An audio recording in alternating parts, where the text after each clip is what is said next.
Program does not necessarily represent the views and opinions of Reality Radio 101, its advertisers and sponsors, or its listening audience. Listener discretion is advised.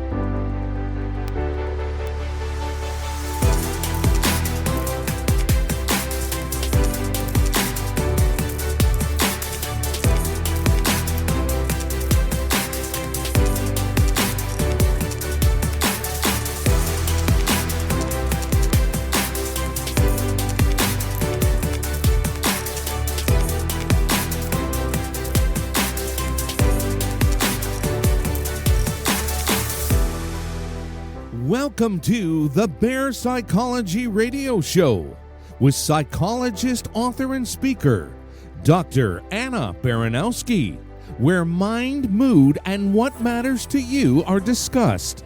We're broadcasting live from Toronto, Ontario, Canada, on Reality Radio 101. Our email address is instudio101@gmail.com.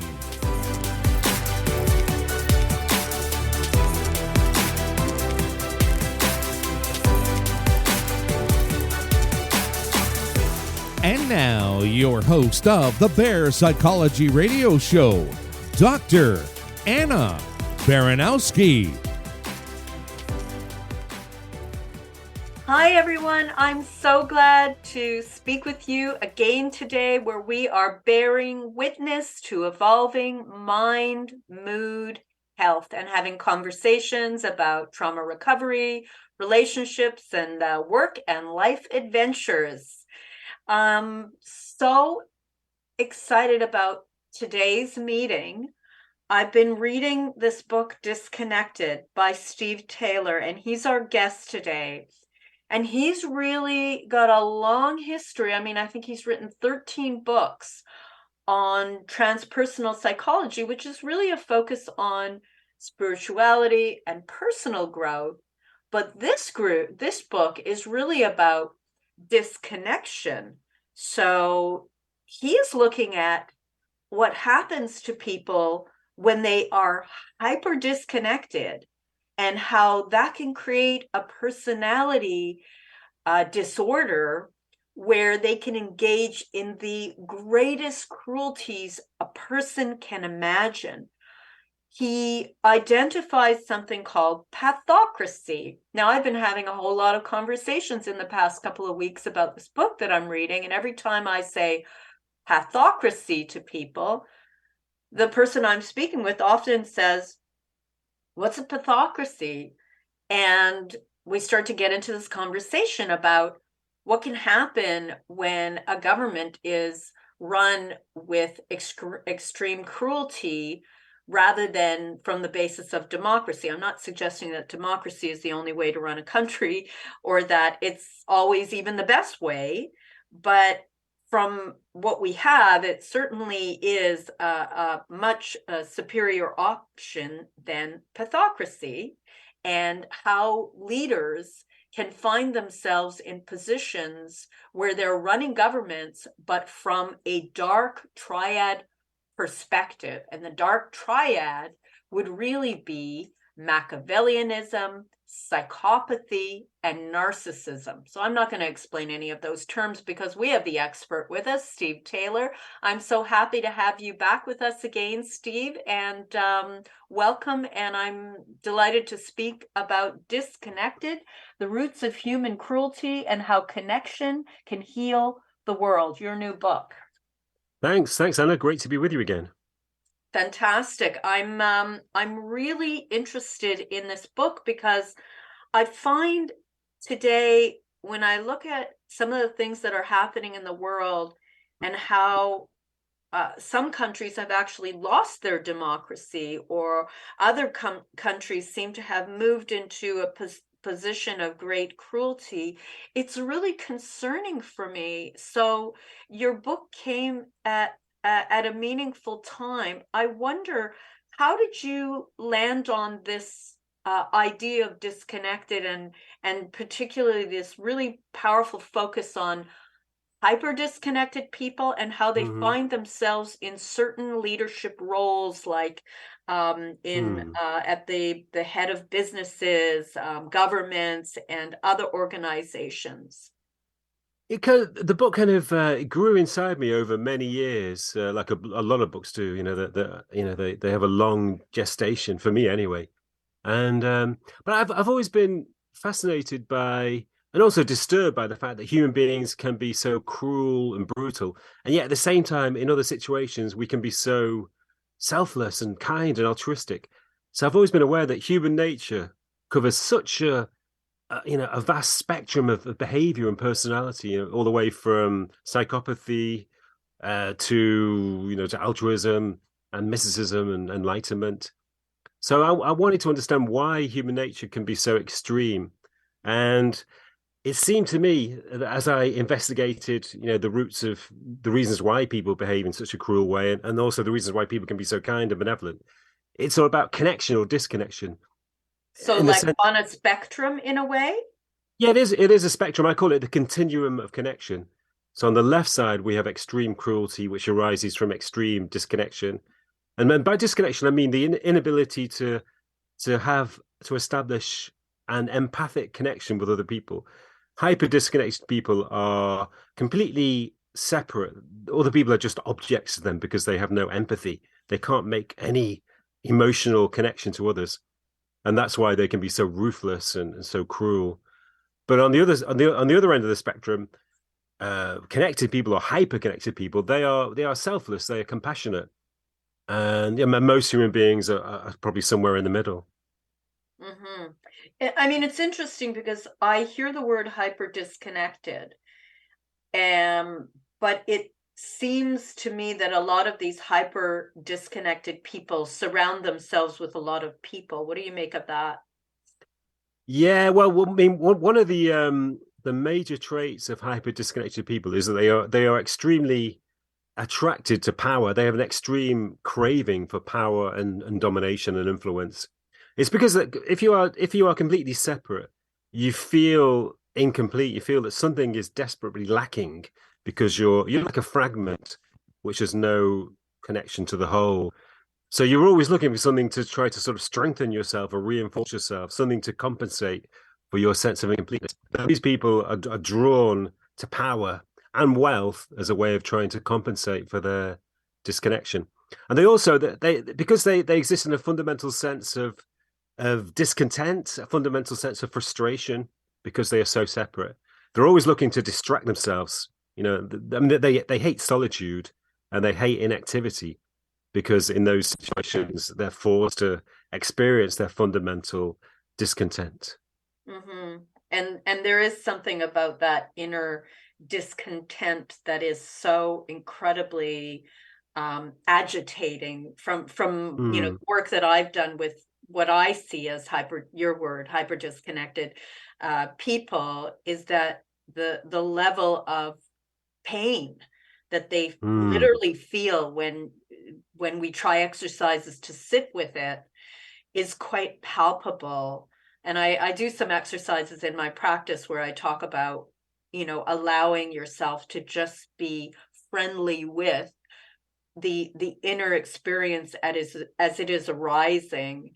And, the more, narcissistic or disconnected the person has presented themselves to be, it seems mm. the more difficult it is for them to allow that to happen. What are your thoughts on that? I completely agree. I mean, that's one of the reasons why some psychologists believe that psychopathy is incurable because in theory, I think it should be curable. I think essentially human beings are connected, and our disconnection is kind of superficial. But I think fundamentally we are deeply interconnected. So it should be possible to return to a state of connection or to undo our experience of disconnection. But it's very difficult to persuade people with psychopathic traits to engage in any kind of therapy because they're so reluctant. On the one hand, they're so reluctant to encounter themselves to be alone with themselves. And at the same time, they never think that there's anything wrong. They never think there's anything that needs to be healed or corrected inside them. But in theory, I believe it should be possible. If you can somehow encourage them to engage in therapy or engage in meditative type practices, which allow them to enter their own being and to settle inside themselves. Yeah, well, that is, I think, probably a tall order and a wonderful possibility, but not something that I think is easily achievable. Mind No. you, there's a lot of different ways of looking at narcissism, let's say, from the spectrum perspective, and to recognize that, there may be some adaptive elements that have to do with narcissism that are more about their, what are the healthy traits that go along with narcissism, like feeling really good about yourself, feeling that you could be a leader. Like, at what point has this individual really gone to the terrible place of narcissism, where it's like a malignant narcissism rather than somebody who's just grappling with the difference between thinking that they're everything and thinking that they're pretty good. Yeah. I mean, obviously, self-esteem is very healthy, and particularly if you live in a competitive society, it's good to believe that you are, just as good as others, or if not superior. It gives you an advantage. But there's a certain threshold where you become disconnected, where you lose your empathic connection to others, where you become capable of exploiting and manipulating others. I think there's definitely a threshold. I mean, a normal, healthy person has a sense of empathy, and therefore it's not easy for them to manipulate or deceive others. They have a sense of morality which comes from their empathy. Yeah, and certainly not to the degree that, some of the characters in your book, Disconnected, that you're describing. And, we're going to get into a little bit of those stories because, I have to tell you, as I was reading the book, I had to put it down quite a few times because I was literally feeling unwell. Sorry about that. No, I was reading it and I was going like, wow, this is kind of breaking my heart as I'm reading it. I mean, I really had that deep kind of sadness about the truth of it, and it made me do some contemplation about this concept of good and evil. And I want to wrap this towards the concept. First of all, you spoke about many characters who landed in places of great power and were willing to not only take power for themselves that led to other people suffering, but was willing to actually kill other human beings, and not one or two, but hundreds of thousands of people. When you look at something like that, you kind of wonder, how could that even happen? But in every single case that you described, you spoke about the individual's background. And in all cases, they came from terrible life experiences. Can you describe one of those cases, the individual, and what their history was, and how you believe it shaped them to become these pathocrats, or just, really dangerous people in our world? Yes, I mean, it's interesting that there is an almost identical pattern, whether somebody becomes a serial killer or whether they become a fascist dictator who kills thousands of people. There's always the same pattern, the same sort of traumatic childhood full of abuse and discord. So there are cases from politics such as Hitler, Stalin, Mussolini, Chairman Mao, all of the famous pathological, brutal dictators who killed millions of people.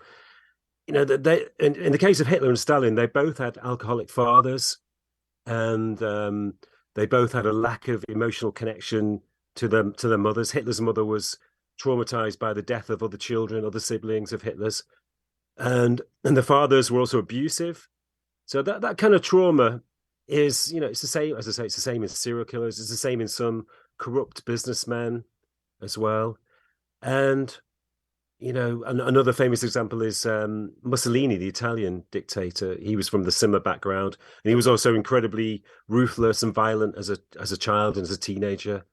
So these traits manifest themselves very early, and I think that the key element is that when somebody goes through acute trauma and abuse during childhood, I mean, obviously this doesn't happen in every case, but in some cases at least, it has a kind of, they're forced to, or they choose to shut themselves down emotionally and empathically. They choose to switch off their capacity for empathy as a way of protecting themselves against trauma. And so they build a kind of armor around themselves. They become completely walled off within their own egos, unable to form emotional bonds, unable to empathize. And as a result, other human beings become objects to them. If we don't empathize with other human beings, they become objects to us. And objects can be discarded, they can be eliminated, they can be abused and exploited. And this is exactly what these people did, whether they were serial killers or whether they were dictators. They just treated other human beings as inanimate objects due to their inability to empathize. What do you think separates the people who become so cruel and power hungry to the ones who actually have had similarly horrific life experiences? And given the work that I do, I mean, I work with a lot of trauma. A lot of the clients I have in my practice have experienced the kinds of things that you described for Stalin and Hitler, and many of the other individuals who became narcissistic leaders. And many of the clients that I have had have really worked hard to grapple with what their life experiences were, how these things have shaped them, and they did not become these quite evil people. Do you have a sense of, from your perspective, why one person goes down one road and another a different road? It's a very it's a very important question. I don't really have a clear answer. I think one factor is that at a certain point, some people are offered some support or some sort of positive environment in which they can explore their experiences. Whereas if other people continue to exist in a kind of ruthless, brutal environment, they never take the step of entering into their own inner world and trying to explore or understand their experiences. So that's probably one factor. And maybe it's due to personality differences too. Maybe some people have a certain degree of openness and a certain degree of kind of observational capacity to look at themselves and analyze their own behavior. A lot of people just don't have that ability to kind of look at themselves and try to gain any sense of perspective on how they're behaving. But if you do have that ability to sort of step back and look at your life and look at your experiences and look at your personality, then I think that's the first step towards making positive progress and trying to change yourself. Mm-hmm, mm-hmm. I just want to address our wonderful listeners today before we go any further and remind you that if you have questions, you can email us at instudio101@gmail.com, and we're happy to answer questions as we go along. One of the things that I came across as I was reading your book was a book by Dr. Craig Malkin. I don't know if you're familiar with his work. No. Okay, well, his work is really interesting, and he's written a book called Rethinking Narcissism, and I'm sure that you must be aware of the narcissistic personality inventory. Mm-hmm. And so the narcissistic personality inventory is an inventory that is a 40 forced choice answer questionnaire in which there are 40 options. So, you can say, you'll choose one of two answers, but you have to choose one or the two of them. And by the end of it, you get a score out of 40. And the score, the higher the score, the closer your response is to being narcissistic. But with Craig Malcolm's work, he has developed a narcissism spectrum scale that looks at factors that give you more of a sense of what are the good qualities of narcissism, not just the negative qualities of narcissism. And, when you look at narcissism through the MPI, it all looks pretty bad. When you look at it through the lens of of the spectrum, you start to say, hey, there are some really good qualities that a person could develop with a sense of like these narcissistic tendencies can actually be very, very adaptive, where you start to see, I can become an independent person and feel good about myself and have a healthy sense of self-esteem and really actually like who I'm becoming in the world. And it doesn't turn into this very malignant, frightening outcome. So it's just, it's something that I was contrasting when reading your book Disconnected and trying to figure out just like, why do you see like this, what looks like evil developing out of what could actually be potentially a really healthy set of qualities that just have kind of gone, they've become like a virus that has gone out of control in your body. Yeah. Well, I mean, one factor is that a lot of psychologists nowadays speak in terms of the dark triad, which is a combination of, as you said before, Machiavellianism together with narcissistic and psychopathic traits. And the reason why, the dark triad concept has become popular is because often the traits belong together. Often it's kind of superficial and arbitrary to talk about narcissism on its own or psychopathy on its own, because the traits normally go hand in hand. So maybe it's a question of combination. Once a narcissistic person, takes on psychopathic traits or Machiavellian traits, that's when it becomes pathological. Maybe a certain degree of narcissism alone is quite healthy, as you say, but when it takes on the other traits, then it becomes dangerous and potentially deadly. Yeah, exactly. So, I mean, just for people who are listening and might find it of interest, like, I think it's really worth reading Disconnected because it certainly does give you a window. It's really been a helpful book for me to read. I found that I was thinking about world events through a somewhat different lens. It's not that I don't know about narcissism, but just recognizing the history and kind of understanding that, as a community, as a global community, we actually have a responsibility to put ourselves in a position where we can limit access or even interest in large scale roles like, big governmental positions or roles as, spiritual teachers or as leaders in large corporations. We can limit people from getting into those roles who really should never be in those roles. And, it's just making me think about, what our responsibilities are, to ensure that the right people get into the right positions. What are your thoughts about that? Yeah, that's a problem, that often the right people do not get into the right positions. Often the inverse is true. The wrong people fill the positions. And in terms of pathocracy, I mean, I think certainly in the 20th century, pathocracy was the most common form of government in the world. There were so many terrible examples of countries around the world run by pathological groups of people, not just the leader, but his acolytes as well.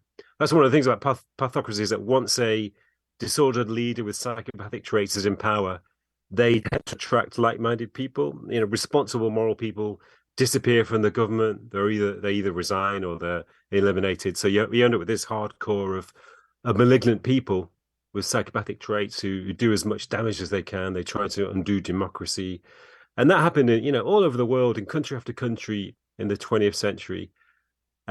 Maybe in some ways in the 21st century things have got a little bit better, because in Africa there's countries have become generally more democratic.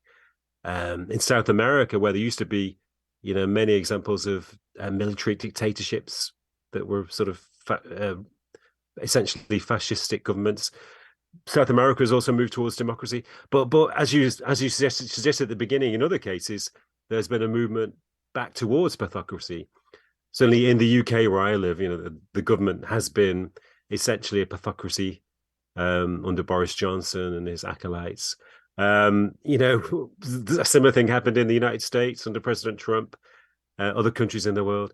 But as you suggest, it's not just a problem in politics. It happens in every organization, particularly organizations which are very hierarchical, where power is kind of concentrated at the higher levels. Those organizations just attract dark triad, psychopathic personalities. So that can happen, particularly in corporations, business corporations, but it can happen in any company, even in sort of educational organizations and universities. In the legal profession, it can happen in any profession. There's an interesting book called How to Lose a Country, The 7 Steps from Democracy to Dictatorship. It was published in 2019, and it's about Turkey, actually, and how their country kind of really pivoted into this very unfortunate backslide away from democracy and into dictatorship. So it also does a really good job of explaining how something like this happens and how it can happen anywhere, really. So I have a question for you. Do you believe in evil? I don't believe that evil is something tangible or some kind of autonomous quality. But I certainly believe that human beings can behave in an evil way. But I think that what we call evil emerges from disconnection or hyper disconnection. It emerges from separateness and a lack of empathy. So people can become evil. Oh yeah. But as a result of the terrible things that they have been exposed to themselves, and you said you think maybe they cannot return necessarily to a kind of greater empathy, but because you believe that everybody is connected, maybe there is the possibility of it. I think that's what you said, right? That's right. Yeah, I mean, I actually have quite a positive view of human nature. I don't believe that anybody is born evil. I believe that human beings become capable of evil due to traumatic childhood experiences, abusive childhood experiences. But I think if every human being was brought up in ideal conditions, I don't think I think evil would be drastically reduced in the world. Mm-hmm. Mm-hmm. Nice. I want to read a couple of the questions that are coming in. This is from Glenn, and Glenn says, "Hello, Dr. Anna. Did COVID inspire your guest to write his latest book?" COVID? Well, I actually did write it during the pandemic, when I was kind of in a period of enforced isolation. In that sense, maybe it did. But I wasn't really thinking about the conditions we were living in or the behavior of the government during COVID. I was mainly referring to earlier periods of history. So I write a lot about sort of 20th century history and even before then. Yes, but maybe subconsciously there was a link with them. So maybe because you were in your isolation to some degree. Yeah, in that sense. Here's another one. Is there any research between ADHD and hyper disconnection? And this is from Ken. That's an interesting question. What do you think? That is an interesting question. Yeah, I'm not really sure about that. Are you aware of anything along similar lines? I have no reason to think that these things are connected. No. Certainly, ADHD can sometimes lead to a desire for a high degree of variation in one's environment.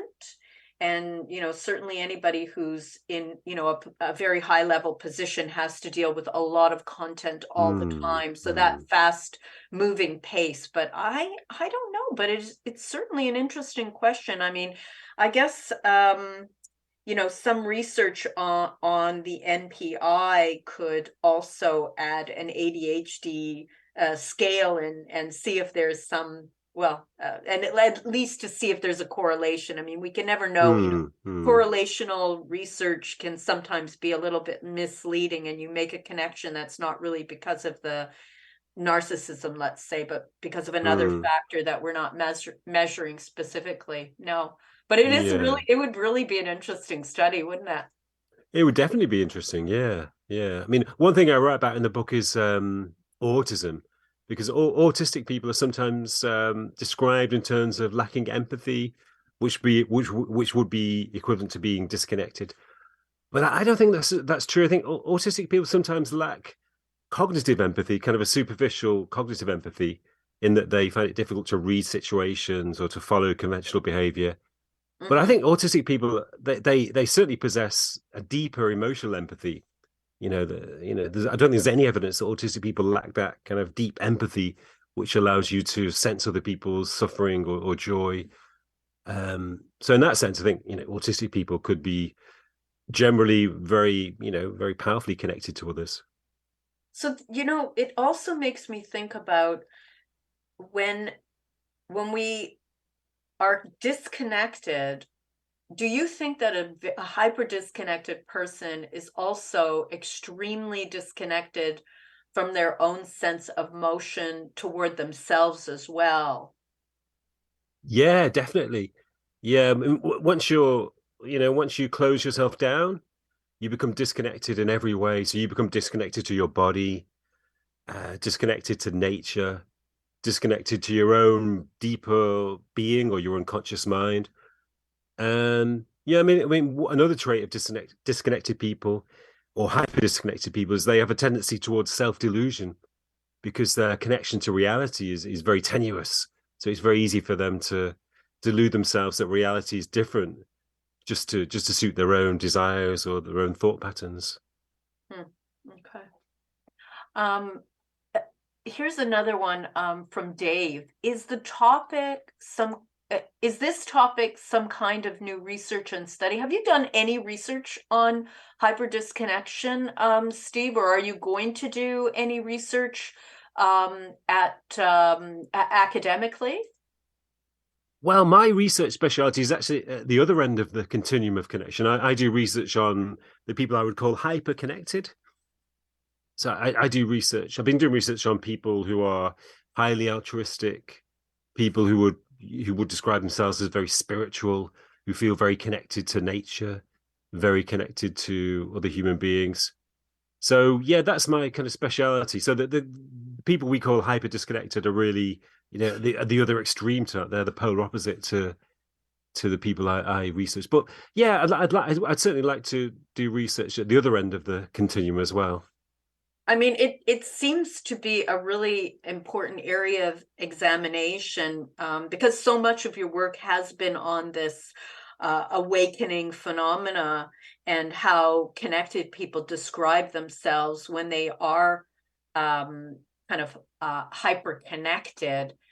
It seems that you would naturally have a good insight as well into how you might be able to capture the other side of the spectrum. I was reading about Russell Williams, who I believe you would describe as hyper connected, very engaged as a altruistic giver, and your sense of what it was like to kind of spend time with him. I know you helped him write a book when he was in the later stages of his life. Can you talk a little bit about being with such a altruistic and hyper connected person? Yeah, I mean, interestingly, he was somebody who went through a lot of trauma early in his life, but he went in a different direction. He went towards spiritual awakening.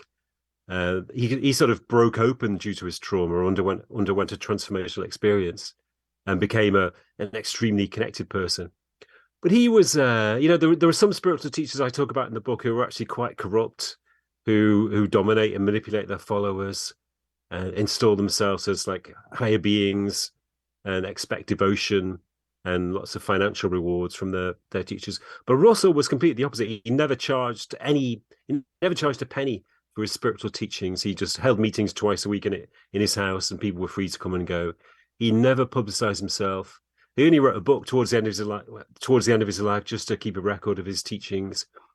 And he was purely altruistic. His whole life was based on sharing his wisdom and supporting others. So even when he was in his 90s, he held twice weekly meetings. But all through the day, people would call him on the telephone and speak about their issues, and he would help them with their issues. So his whole life was devoted to encouraging or supporting other people's development and helping to alleviate their suffering. And yeah, that's there was no sense of ambition within him, no sense of any sort of personal goals. So yeah, he was a really good example of a purely altruistic, extremely connected person. His story sounds really interesting. And, the part that I find compelling is that he also had one of these terrible trauma backgrounds, and his life went in a completely different direction. And, here we go with this whole dialogue again. If it's a spectrum, how do some people end on such a level of extreme kindness, compassion, a desire to help, and other people end up with this extreme cruelty, low empathy, hyper disconnection? Like, it's a real conundrum. You're going to have to help me with this one, Steve. Yeah. Well, some people go through that breaking open experience, which I described. Some people go through so much trauma over such a long period that it literally breaks down their sense of identity.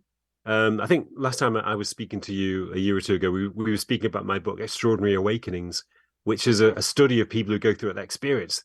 They go through intense trauma during their lives, not necessarily during the childhood, which could be an important factor maybe, but their trauma may happen later in their lives due to addiction or a diagnosis of cancer or a period of depression or stress. And they go through this kind of dismantling of their identity, and to the point where they feel that their identity dissolves away. They lose everything which they feel constitutes their identity. But in the process, a new kind of identity arises inside them, a kind of spiritually awakened self, which seems to have been dormant inside them. And that becomes their new identity. It's an extremely connected self, extremely altruistic, extremely benevolent. So maybe that's an important factor, that some people go through this kind of breakdown, which turns into a shift up, whereas others don't. Others just remain immersed in their trauma. But it could also be connected to the fact that, early childhood trauma, severe trauma really early on in life, maybe that's really difficult to surmount. Maybe some people do surmount it, but it's certainly more difficult to surmount than trauma later in life. Well, so because that's really a lot of what I do in my clinic, and I meet some people that are, to me, they are so extraordinary because of what they have faced and the level of willingness they have to continue to be good in their life, to be, to grow, to be part of a meaningful world around them, to be courageous. Like, I just feel like, sometimes in the work that I do, I feel like I'm gifted to be so fortunate to work with people who have this vision of wanting to grow and be who they can, even though they have experienced such awful things. I'm always astonished by it. Steve, I wonder if you could help our listeners to think about where they might encounter, somebody who is a highly disconnected person. What kind of jobs might those people go into? Well, we've already spoken about politics. Yep. I mean, obviously, not all politicians are disconnected. There are some, maybe not so many, but there are some sort of purely altruistic political figures. Also in the corporate world, managers, HEO, CEOs, there is certainly a high proportion of those people who may have disconnective traits. But also in the spiritual community, gurus. There are many gurus and cult leaders who have disconnective traits. Obviously, there are some genuine, authentic spiritual teachers like Russell Williams, I'm not saying there are not. There are many of those people around, but you have to be careful when somebody proclaims himself as enlightened, somebody who says that they can take away all of your problems, and if you devote themselves to them, devote yourself to them. And usually when people try to establish a hierarchy, when they try to set themselves apart, and when they show signs of selfishness and manipulation. But it's tricky because one of the essential traits of hyper disconnected people is that they are often quite charismatic and charming. That they know how to manipulate people. They cultivate charisma and charm, particularly in politics, but also in everyday life. That they really find it easy to charm their way into people's lives and gain people's trust, so that they can manipulate and exploit people. Mm-hmm. So yeah, it's you have to be really really on your guard, because once you do let a disconnected person into your life, it's very difficult to extricate yourself. So yeah, you need to look out for signs of kind of manipulation coupled with charisma, selfishness, and so forth. Why is it that big business, governments, spiritual seekers, or communities with spiritual seekers, why are these organizations so at risk of bringing a pathocrat into the highest levels? Because there are so few regulations to stop them.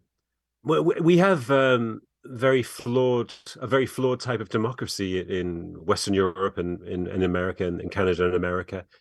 It's it's representative democracy or elective democracy, where we elect leaders to represent us in the government.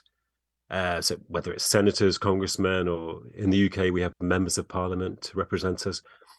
But there is very little regulation about who becomes a representative, and often because dark triad personalities or disconnected personalities are attracted to power, they are much more likely to put themselves forward.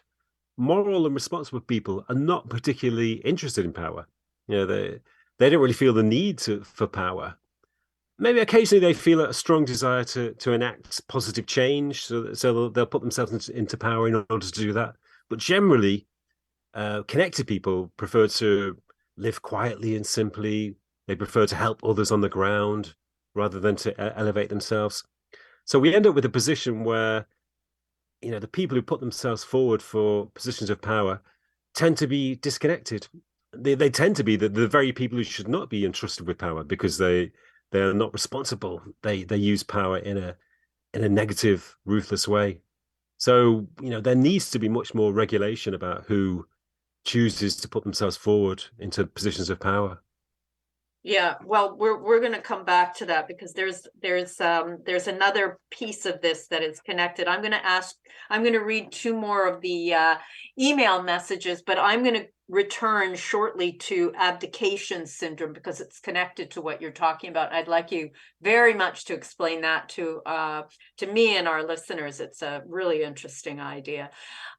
This is from Tammy, who says, what part of England is Steve from? I am from a city called Manchester in the north of England. Right. Okay. And then the next one is, this is from Karen, and Karen is saying, does Dr. Taylor offer seminars online, and where can I get more information about that? I do. Yeah, I do webinars and sometimes seminars in person. But yeah, if you go to my website, which is stephenmtaylor.com, Stephen with a V, M for Mark, stephenmtaylor.com, you can find out about my latest events and upcoming events. Actually, I will just say that his website is just filled with all sorts of content that, essays and articles and poems and events and videos and courses and online courses. So, I think Steve is representing himself.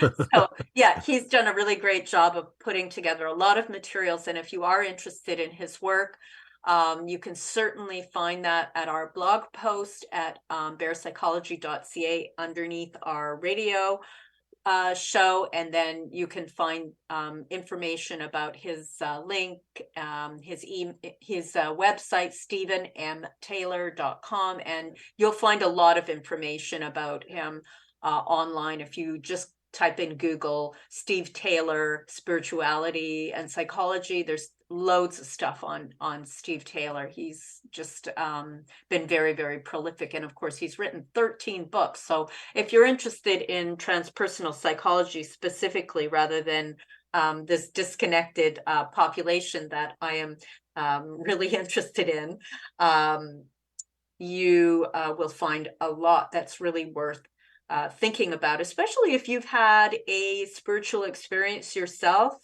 and you're trying to make sense of a greater sense of openness in your life, and greater empathy, a deeper sense of connection to people, especially if you've been living your life feeling more closed down, and all of a sudden you have an experience where you're really, really much more open. Stephen's books are a great place to start, and provide a lot of understanding and a lot of kind of experiences that other people have had. So I would really strongly encourage you, if you've not read any of his books, that you may find them remarkable, extraordinary in terms of awakening experiences. So now we're going back. We're going to pivot back to abdication syndrome. Maybe you can describe that and help us to understand how that's connected with these disconnected people, and why does this happen?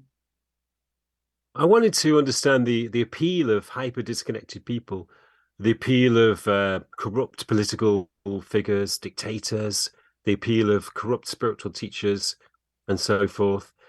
And it's not just about it is partly about the charisma that these people project. Also, another factor is that when you're hyper disconnected, you become free of a lot of normal human inhibitions. You don't feel guilt or embarrassment or humiliation. So you project a kind of strength which emerges from the lack of those things. You project a seeming decisiveness because you don't think. You're very impulsive, and you project a kind of seeming confidence because you don't question your abilities. So ordinary people who do have these kind of inhibitions feel attracted to these seemingly strong people, seemingly strong, decisive, and confident people. So that's one factor. But the other factor is that this is what I call the abdication syndrome. And maybe your listeners could think back to when they were 5 or 6, 7 years old, maybe, when they were being raised by their parents. And when we're that age, at 6, 7 years old, we see our parents as like perfect, infallible beings, and we feel protected by them. Ideally, in the best circumstances, we feel protected by them. We feel like they're taking care of our lives. We don't really need to worry about anything because our parents are taking care of everything for us. So it's quite a pleasant state to be in. If you have if your parents are good people who are raising you in a conducive way, it's a great state to be in. You feel protected and safe, and you feel a state of kind of irresponsibility. So I think people subconsciously want to return to that state. So when they're presented with a powerful political leader who projects charisma and confidence, or it could be a powerful cult leader or spiritual guru who projects confidence, they slip back into that. They regress towards that childhood state, and they devote themselves to the leader. They feel that he will take away their problems and protect them from the world. And the most obvious case of this is in cults and in spiritual communities, where the followers devote themselves completely to the guru. He's incapable of doing anything wrong. Whenever he behaves appallingly, they explain it away in some bizarre way, and they give themselves completely to the leader in order to gain that sense of protection and safety that they had when they were young children. So they abdicate responsibility for their lives and give it over to this leader, political or spiritual leader. And they basically return to that childhood state. I can kind of understand, as the world becomes more and more complex, how people might fall into a position where that is exactly what they want to do. Do you have any suggestions about how a person might reawaken their motivation for, autonomy and responsibility rather than giving over their power to somebody in the end may prove to be cruel, not just to community at large, but to them personally? It's a big question because it happens a lot in politics with followers of it's been happening a lot with in areas such as QAnon and followers of Donald Trump. It happens. It's always an issue with cult leaders and the members of cults. And yeah, I think you have to gently encourage people to regain autonomy, and you have to gently encourage them to question their leaders. I mean, one of the things that people do, they always translate their guru's actions into something positive. So even when he behaves appallingly, they come up with some excuse, some kind of rationalization for his behavior. But they need to, their friends and relatives who are concerned for them should encourage them to gently question the leader's behavior, show evidence of his corruption, of his lack of integrity, and just encourage them to think rationally about the world and rationally about their leader, and also show them that it's possible to gain a sense of identity and connection in other ways, in healthier ways. So I think friends and relatives of people who are caught up in the abdication syndrome, it is possible for them to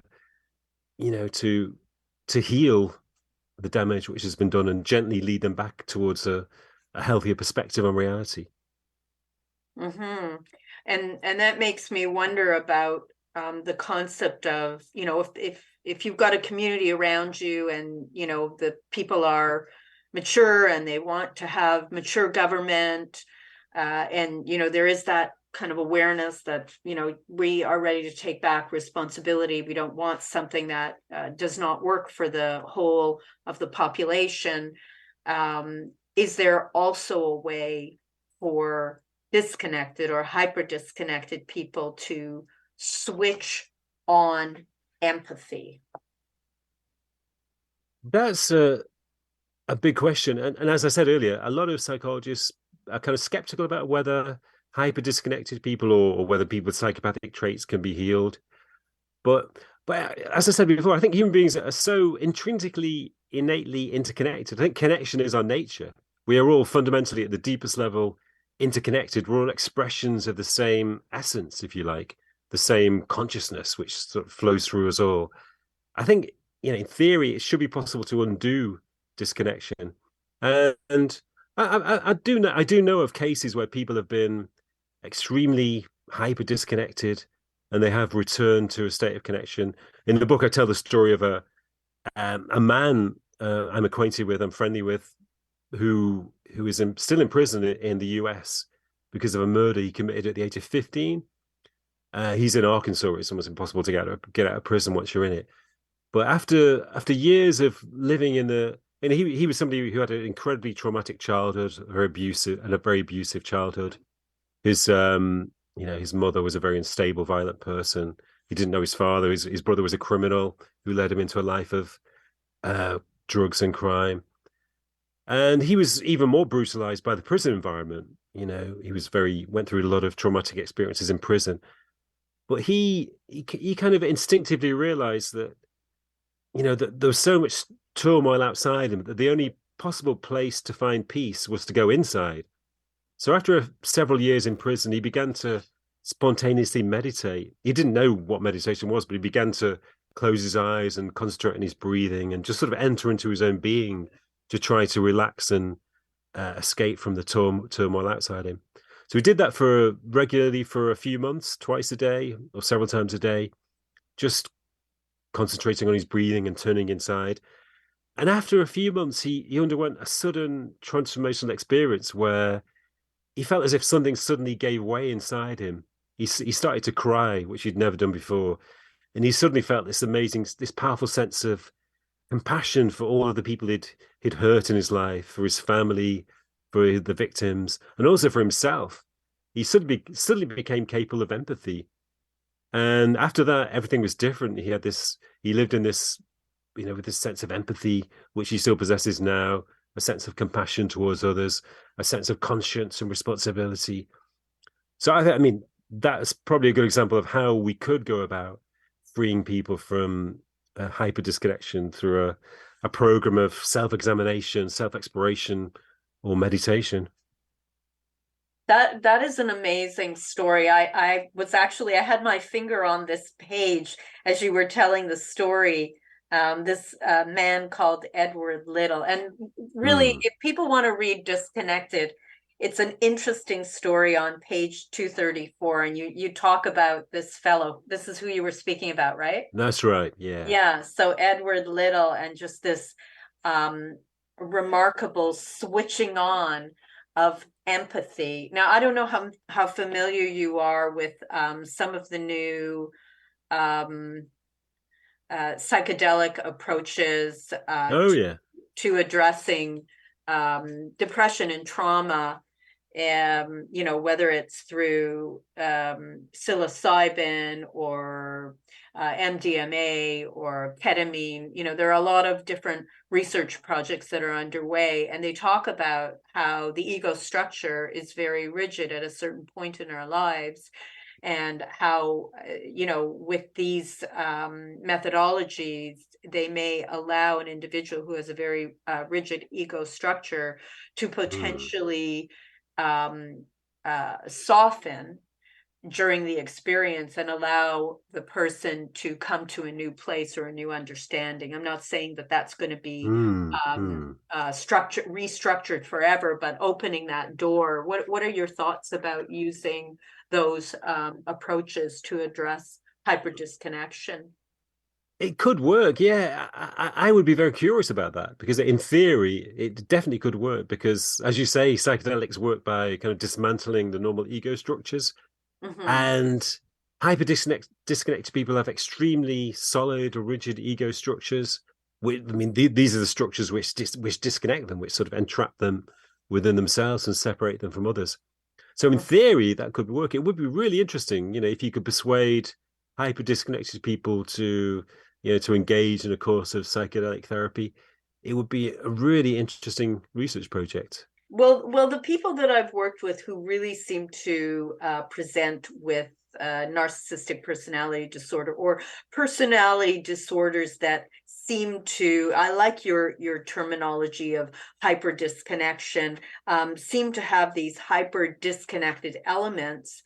Um, Mm. they have presented as extremely lonely, extremely sad, really struggling with lack of Mm. satisfaction in their lives. There's a high um, uh, desire for a relief of Mm. these Mm. feelings and experiences, and yet, that it's not easy to pivot around personality structures that are extreme and rigid.